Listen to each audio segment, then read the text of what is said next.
Hi, I'm Bill Kelly, the CEO of the CAIA Association, and I'm here to talk to you about one of the legs of the total portfolio approach, a long form piece that CAIA brought to the marketplace and to the end investor in May at Alts LA.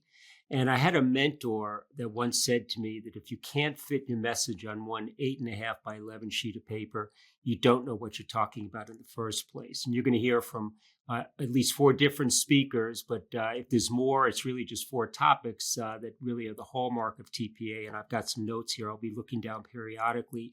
But governance, which I'll be talking about today, factor lens, and that's got to be the approach you think about in advocating and implementing TPA. Competition for capital, which is, I would say, a stepchild of governance, and then culture. So it's really simple: governance, factor lens, competition for capital, and culture. And that really defines the four legs of TPA. And you can hear about all four of those in a series of videos. So my charge is to talk a little bit more about governance, both in terms of what Ben Salmon talked about in this underlying seminal piece, but then also my background and experience as a governor myself. I sit on the CAIA Association Board of Directors. I sit as an independent director on a mutual fund board. I chair a non-depository trust company, and I've been in and around boards in the course of my career, and I've learned a lot in the course of that process. But maybe a little bit on governance first, and the points that Ben from the Future Fund was looking to bring forward. And I went back to look at the origins of the word governance, and it comes from a Greek verb. And the Greek members of the audience will have to forgive me for what is most likely a butchering of the pronunciation, but it's in English vernacular, kubernao. So kubernao means to steer. And that was the original word for governance, or the verb that defined governance. But when I think about the word steer, it almost seems like the Sam Bankman-Fried version of governance, where it's not independent, but it's there. The governor is steering the business model. And really, that's not what we're looking to accomplish in most governance roles. And I went to more modern times and consulted the Oxford Dictionary. And there they describe governance as the process of collective decision-making and policy implementation. I like that definition. And this is really what Ben talks about in this chapter on the governance. And again, there'll maybe be two or three Greek references here to keep my Greek members happy. But he talks about this Greek parable and a character called Sisyphus. And Sisyphus was this Greek I guess, a mythical figure who tried to constantly push a boulder up a hill. And he equated this to TPA because you make a little bit of progress, the boulder rolls back, a little bit of progress and rolls back again. And it's an apt description because nothing in life is straightforward. But he talked about the origins of TPA with the Future Fund. And a tremendous asset the Future Fund had was they were starting with a blank canvas when they started and were born as a brand new sovereign fund in 2006, so not even 20 years ago.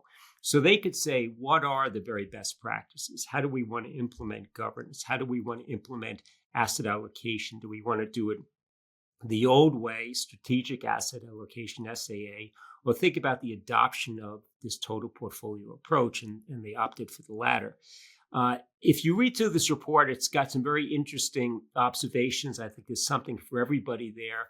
But again, having that blank canvas was a tremendous asset. In advance of this discussion, I went back to remind myself the age of CalPERS, one of the most substantial pools of assets here in the United States. CalPERS launched as a collective fund for the California employees almost 100 years ago in 1932. And they've built their whole structure and governance around SAA. And it's very hard in midstream when the Chevy is going down the highway at 55 miles an hour to retool it. But I think there are parts of this, and I think maybe governance is one that I think all organizations can maybe take a page from what Ben talks about and what governance means from a TPA standpoint. So ultimately, they had to decide at the Future Fund or anybody else that's looking at this, what are we allocating in the first place? And under SAA, to keep it simple, you're allocating to asset classes. Under TPA, the governance model does not relieve the board of the decision-making process, which is really the allocation of risk. And Ben specifically talks about a joined-up team or a whole portfolio approach, where the board is an owner and a partner. They're not steering anything, but the hallmarks are between the board and the management team, which is often the CIO office, to really have a pact that is centered around trust, communication, and curiosity. And if you can get that right, you're onto something very, very strong. We talked about Portfolio for the Future, which was our first long form piece a couple of years ago on the same topic on governance. And Ashby Monk, who many of you in the audience might know, had some very interesting observations, and maybe it was a precursor for what we're looking to accomplish here. And he talked about two very interesting things that stuck with me. One is the concept of a governance budget. So while the governance belongs to the body that's overseeing an entity or a fund, or in this case, a pool of assets for beneficiaries, they've got to be willing to delegate certain portions of that budget. And if you're hiring very, very smart people to make investment decisions, either allocating to asset classes or in TPA allocation of risk, you've got to hire the very best people and then trust them to make the very best decisions. So this whole governance topic has been maybe very much in the vernacular of what CAIA has been talking about, and very, very highly correlated to what it means to be a professional. The other interesting observation of Ashby, and this may have been his words or not, but I first heard it from him, is he talked about what can get you fired in an organization like a sovereign wealth fund or a big commingled fund or a big pension plan or public pension plan in the United States. And that word that he used to get yourself fired was innovation. That when you have a traditional setup in place, in the case of a CalPERS, to use them as an example again, that spans 90 years, to innovate is very, very difficult because you're trying to change the force of nature, change the tidal flows. Very, very difficult to do. And I would not encourage anybody, regardless of the pension plan, to go from SAA to total portfolio approach, TPA, on one fell swoop. Parts of it can be adopted, parts cannot. And I think by the same token, if the future fund tried to then go back and adopt SAA tomorrow, very, very difficult to do as well. So it does flow both ways. And I think the encouragement here as we think about this, and this really starts at the top of the organization around governance, is how can we make the very best outcomes for the end investor utilizing the tools in front of us?